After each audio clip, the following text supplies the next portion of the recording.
Hello coders, welcome back to our C plus plus programming series.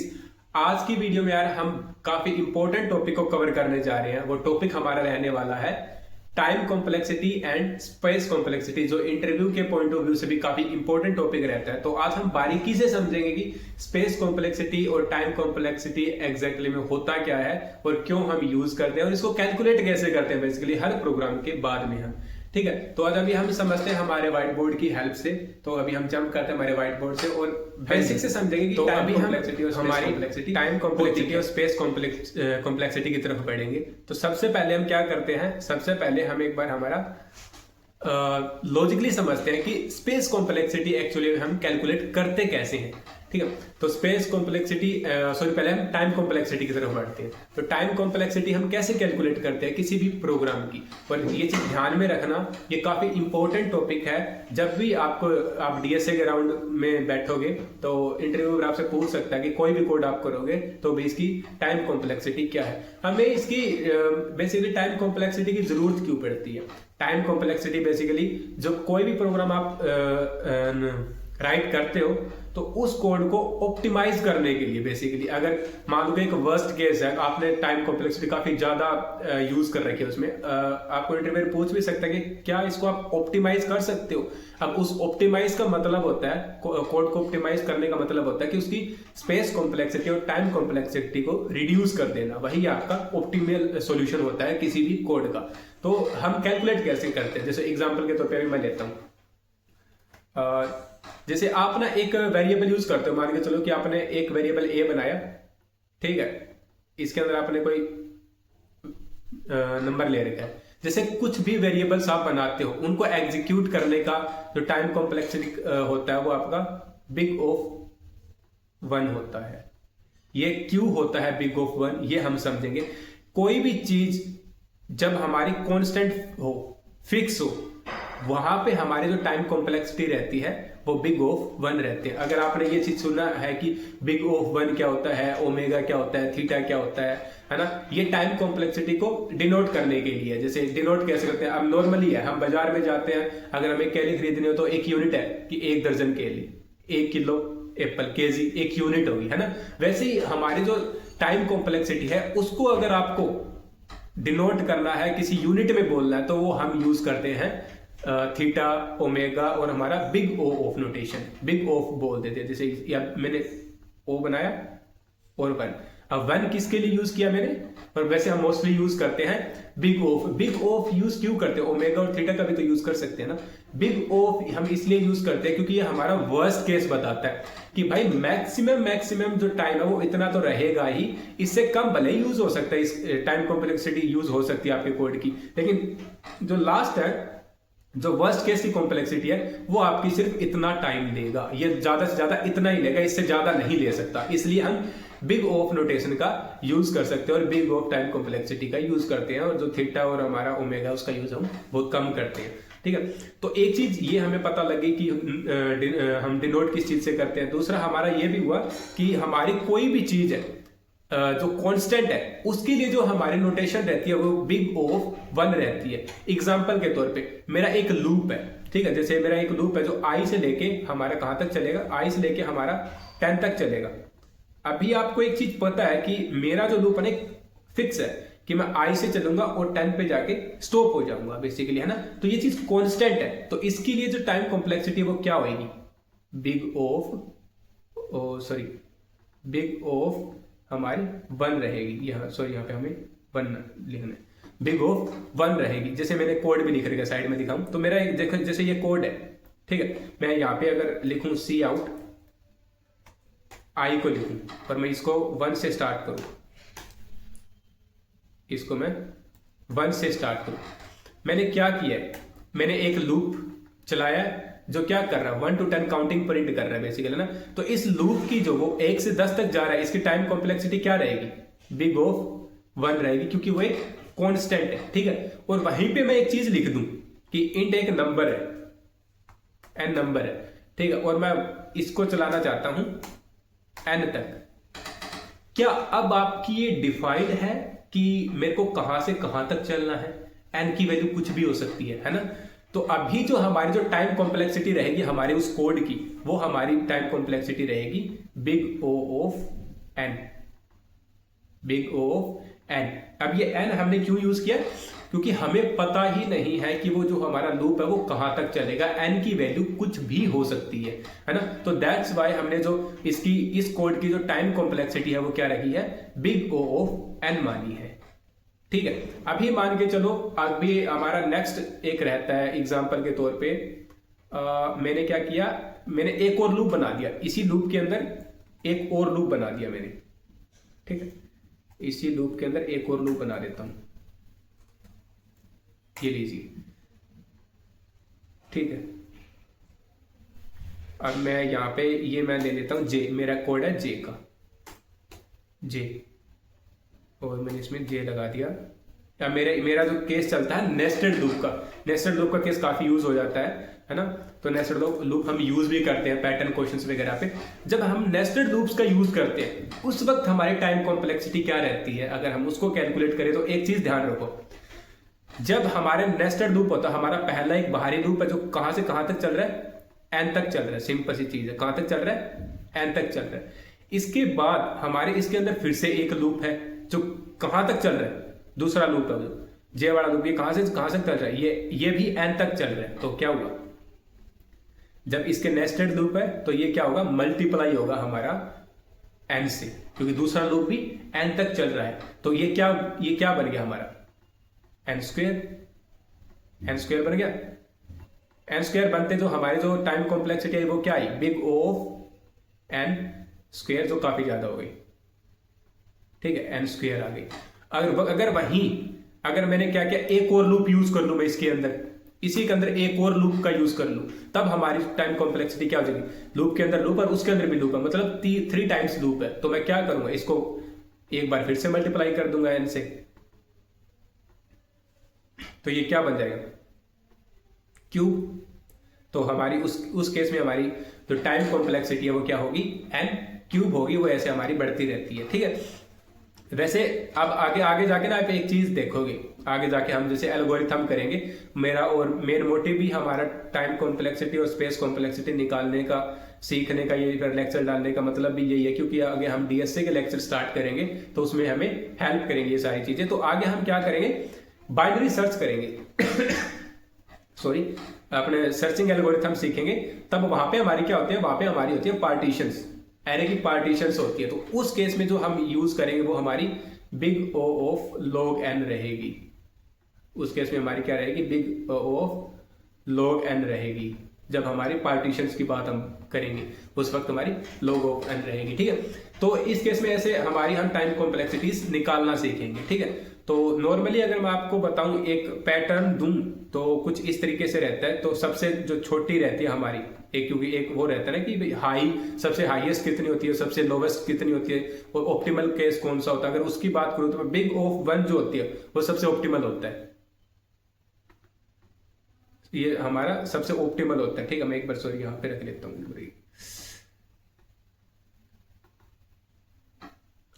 ये रब करता हूं और सबसे ऑप्टिमल केस लिखता हूं मैं।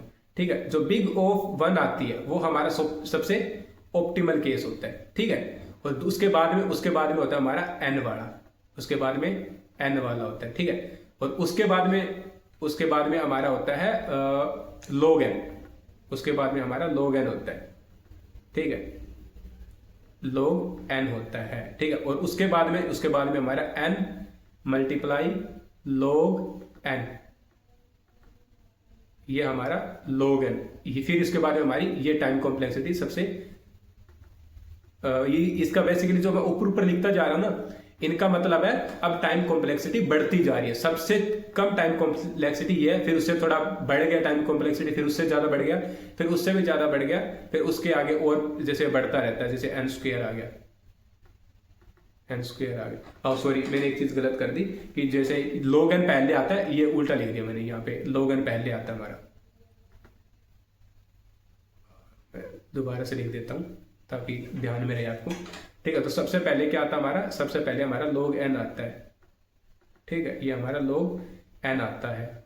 उसके बाद में हमारी n आता है, उसके बाद में हमारी टाइम कॉम्प्लेक्सिटी n आती है। ये हमारी बढ़ती जाती है, जैसे जैसे हम ऊपर जाते रहेंगे वैसे वैसे हमारी टाइम कॉम्प्लेक्सिटी बढ़ती रहेगी। n square, n cube, n 4 times, ऐसे हमारी टाइम कॉम्प्लेक्सिटी हमेशा बढ़ती रहेगी। ठीक है, अब एक चीज हमेशा ध्यान रखना, सम टाइम ऐसा हो सकता है वेरिएबल के साथ जब अगर आप काम करोगे तो उस वक्त क्या होगा, उस वक्त ये होगा जैसे आपने कभी इस तरीके की देखेगी, 2 हो गया 2n स्क्वायर प्लस ये वाली चीजें ना आपने मेरे हिसाब से नोटिस करी होगी कि आपके सामने ये केस दे दिया है और इसकी टाइम कॉम्प्लेक्सिटी आपको निकालनी है, तो वो कैसे कैलकुलेट करते हो आप। अब देखो ये क्या है, 2 क्या होता है, 2 एक कांस्टेंट है, कांस्टेंट चीजों को हम इग्नोर कर देंगे। 3 क्या है, 3 एक कांस्टेंट है, तो हम इसको भी इग्नोर कर देंगे। पीछे क्या बच गया हमारे पास, n स्क्वायर। अब हमारी जो टाइम कॉम्प्लेक्सिटी है वो क्या बन गई, big O of n square. हमारी टाइम कॉम्प्लेक्सिटी बेसिकली ये हो चुकी है हमारे कोड। ठीक है, नेक्स्ट एक फिर से एक क्वेश्चन करते हैं। मान के चलो कि यही कुछ 2n स्क्वायर, थोड़ा एक अच्छा सा कोड देते हैं हम, प्लस n ले लेते हैं। ठीक है, अगर इसकी टाइम कॉम्प्लेक्सिटी हमें निकालनी हो तो क्या हो। अब देखो, अब ये कांस्टेंट है 2, ये तो हमारा क्या हो गया, ये तो हमारा कैंसिल ही हो गया, क्योंकि इसको कांस्टेंट है तो हम इसको इग्नोर कर देंगे। इसके बाद में हमारे पास क्या बच गया, n स्क्वायर है और इसके प्लस में n की पावर 1 है ना। अब इसमें से बड़ी पावर किसकी है, ग्रेटर है हमारा 2, 1 से तो ग्रेटर है 2, तो हमारी जो टाइम कॉम्प्लेक्सिटी ओवरऑल बनेगी ना वो big O of n square बनेगी। अब ये केस भी हो सकता है कि आपके माइंड में ये डाउट हो सकता है कि हमने 1 का क्यों नहीं लिया, हमने n क्यों ली, टाइम कॉम्प्लेक्सिटी n स्क्वायर ही क्यों दी। वो इसलिए ली क्योंकि हमारी जो बिग O ऑफ नोटेशन है, हमने पहले ही चर्चा की इस बात पे कि बिग O ऑफ नोटेशन है वो वर्स्ट केस को देखता है ना, वो ऑप्टिमल केस को नहीं देखता कि भाई लास्ट में लास्ट क्या है, कि इससे सबसे बड़ी जो टाइम कॉम्प्लेक्सिटी होने वाली वो क्या है, वर्स्ट केस क्या है। तो वर्स्ट केस इस केस में n स्क्वायर बनता है, हमारी सबसे बड़ी पावर है जो n स्क्वायर है, तो हमारा जो नोटेशन भी है वो n स्क्वायर रहेगा। ठीक है, तो ये होगा बेसिकली हमारा। और ऐसा भी केस आ सकता है कि जैसे 3n मल्टीप्लाई का केस भी आ सकता है। ठीक है, n क्यूब, मान लो कि n क्यूब है, इस केस में हमारी टाइम कॉम्प्लेक्सिटी क्या बनेगी, कांस्टेंट को तो हम इग्नोर ही कर देंगे। उसके बाद में मल्टीप्लीकेशन में तो पावर ऐड ऑन होगी तो n की पावर 4, तो हमारी टाइम कॉम्प्लेक्सिटी क्या बनेगी, n की पावर 4 बनेगी। ठीक है, तो अभी होप कि आपको टाइम कॉम्प्लेक्सिटी का कॉन्सेप्ट भी कवर हो गया होगा और टाइम कॉम्प्लेक्सिटी किसी भी कोड की आपको निकालनी भी आ गई होगी। आगे भी हम जब डीएसए के क्वेश्चंस करेंगे तो भी हम आगे अच्छे से सीखेंगे टाइम कॉम्प्लेक्सिटी के बारे में। अभी थोड़ी हम बात कर रहे थे स्पेस कॉम्प्लेक्सिटी के बारे में। तो बेसिकली स्पेस कॉम्प्लेक्सिटी होती क्या है, जब हम कोई भी कोड लिखते हैं उस कोड में जो भी वेरिएबल्स या फिर जो भी हम इनपुट लेते हैं वो जो मेमोरी एलोकेट करवाते हैं, जितनी भी हम मेमोरी कंज्यूम करते हैं उस कोड के अंदर, वो हमारी रहती है स्पेस कॉम्प्लेक्सिटी। अब टाइम कॉम्प्लेक्सिटी और स्पेस कॉम्प्लेक्सिटी का डिफरेंस आपको पता हो गया होगा। टाइम कॉम्प्लेक्सिटी में क्या होता है कि कोई भी कोड एग्जीक्यूट होने में कितना टाइम ले रहा है वो कैलकुलेट करता है हमारा टाइम कॉम्प्लेक्सिटी, और कोई भी कोड एग्जीक्यूट होने में कितना मेमोरी स्पेस ले रहा है वो हमारी डिनोट करता है स्पेस कॉम्प्लेक्सिटी। अब आपके जैसे नॉर्मल मैंने स्टार्टिंग में एक वेरिएबल लिया था, मान लो कि ये ए वेरिएबल है, ठीक है, और इस वेरिएबल में कुछ ना कुछ वैल्यू है, ऐसे ऐसे मान लो कि 10 और वेरिएबल है, बी सी डी करके कुछ 10 वेरिएबल है। उन सभी की जो टाइम कॉम्प्लेक्सिटी रहेगी ना अलग अलग वेरिएबल की, वो हमेशा बिग O ऑफ 1 ही रहती है, क्योंकि ये एक कांस्टेंट है, बिग O ऑफ 1 ही रहेगी हमेशा। ठीक है, अगर मान के चलो जैसे एग्जांपल के तौर पे मैंने कोड में लेता हूं मैं, ठीक है, अब एक बार ये कोड हटा देता हूं मैं यहां पे। हाँ, एरे का यूज करते हैं। ठीक है, इंट मैं AR 5 लेता हूं। अब 1 2 3 4 5 ये मैंने डाल दिया इसमें। ठीक है, अगर मैं इस केस में बात करूं, देखो नॉर्मल वेरिएबल हमारे पास इंट A, इसके अंदर 10 डाल देते हैं। ठीक है, इंट A 10 एक कांस्टेंट है। अगर ये कांस्टेंट है तो इसकी टाइम कॉम्प्लेक्सिटी वो क्या रहेगी, मैं लिखूंगा कमेंट में लिख देता हूं, बिग O ऑफ नोटेशन हमेशा 1, क्योंकि ये एक कांस्टेंट है। ठीक है, ये हमारी इसकी टाइम कॉम्प्लेक्सिटी रहेगी। वैसे अगर हम एरे की बात करें, अब हमने क्या किया, एरे के अंदर क्या किया है, जब भी हम एक एरे बनाते हैं तो एक स्पेस क्रिएट हो जाता है हमारे। जैसे मैंने एरे का साइज कितना लिया, 5 का लिया ना, तो इस मैटर में यहाँ पे हमारी जो स्पेस कॉम्प्लेक्सिटी है वो क्या रहने वाली है जब हमारे एरे का साइज 5 हो। एक चीज ध्यान रखो, जो एरे का साइज जो है ना वो कांस्टेंट है। तो जहां भी बात चीज आती है ना कांस्टेंट की, जैसे एरे का साइज 5 ही है, 5 ही है, कोई कांस्टेंट है, हमें पता है कि 5 ही है। तो जहां पे हमें पता हो कि हाँ इसकी जो साइज है मेमोरी का वो हमें पता है, तो उस चीज की जो टाइम कॉम्प्लेक्सिटी रहती है वो कांस्टेंट मानी जाती है। वो कांस्टेंट की टाइम कॉम्प्लेक्सिटी हमेशा बिग ओ ऑफ 1 ही रहती है। ठीक है, इसकी स्पेस कॉम्प्लेक्सिटी की बात करें तो स्पेस कॉम्प्लेक्सिटी की बात करें तो इसकी स्पेस कॉम्प्लेक्सिटी n वगैरह स्क्वायर ये भी तो बढ़ती होगी ना। हाँ, ये भी बढ़ती है। जैसे मान के चलो हमने क्या किया, एक इंट नाम का वेरिएबल ले लिया, इंट n नाम का एक वेरिएबल ले लिया हमने। ठीक है, अब इसका जो साइज है ना मैंने डिफाइन कर दिया n साइज डिफाइन कर दिया। ठीक है, अब मैं 0 से लेके चल दूंगा इसको, बिल्कुल जाहिर सी बात है, ये हटा देता हूं। ठीक, अगर मैं इसमें इनपुट लूं लूप के अंदर ARR ऑफ n आई, क्योंकि n तक तो चलेगा ना। अब n तक तो हमारा लूप चलेगा ही चलेगा। ठीक है, और हमने साइज कितना ले रखा है, हर बार हम n साइज को डिनोट कर रहे हैं। तो n साइज जब हमें स्पेस कॉम्प्लेक्सिटी में लेना हो, n का हमें कुछ अंदाजा ही नहीं है, 1 से लेके वो फिर आगे बढ़ता ही रहता है, n आगे कितना भी स्पेस हो सकता है। तो वो उस केस में जो हमारी जो स्पेस कॉम्प्लेक्सिटी रहेगी वो हमारी बिग ऑफ n रहती है, बिग ऑफ n रहती है, क्योंकि यहाँ पे हमें n नंबर डिफाइंड नहीं है, तो उसकी जो स्पेस कॉम्प्लेक्सिटी रहेगी वो बिग ऑफ n रहेगी। तो होप कि आपको time complexity and space complexity का जो कंसेप्ट है वो कवर हो गया होगा। तो अभी हम किसी डीएसए के लेक्चर या फिर एल्गोरिथम्स की जो स्टार्ट करने वाले हैं सीरीज, उसमें मिलेंगे। उसमें हमें टॉपिक्स हेल्प करेंगे अपने ये टाइम कॉम्प्लेक्सिटी और स्पेस कॉम्प्लेक्सिटी, क्योंकि ये इंपॉर्टेंट है। डीएसए के क्वेश्चंस के बाद हमें इंटरव्यूअर हमेशा इसके बारे में पूछता रहता है कि टाइम कॉम्प्लेक्सिटी, स्पेस कॉम्प्लेक्सिटी ये सब बताओ। तो आगे के जैसे रिकर्जन पढ़ेंगे हम, रिकर्जन में भी हमें काफी इंपॉर्टेंट रोल है कि रिकर्जन में भी हमें पता होना चाहिए कि लूप के जरिए अगर करते हैं किसी क्वेश्चन को सॉल्व, तो उस केस में हमारे टाइम स्पेस क्या रहता है। अगर हम रिकर्जन के थ्रू करते हैं तो उस टाइम पे हमारा, उस केस के अंदर हमारा क्या टाइम कॉम्प्लेक्सिटी रहती है और क्या हमारी स्पेस कॉम्प्लेक्सिटी रहती है। तो ये हमारा इंपॉर्टेंट लेक्चर रहा, और अभी हम मिलते हैं हमारे नेक्स्ट लेक्चर रिकर्जन के साथ। तब तक के लिए thank you so much for watching and take care, see you in the next video.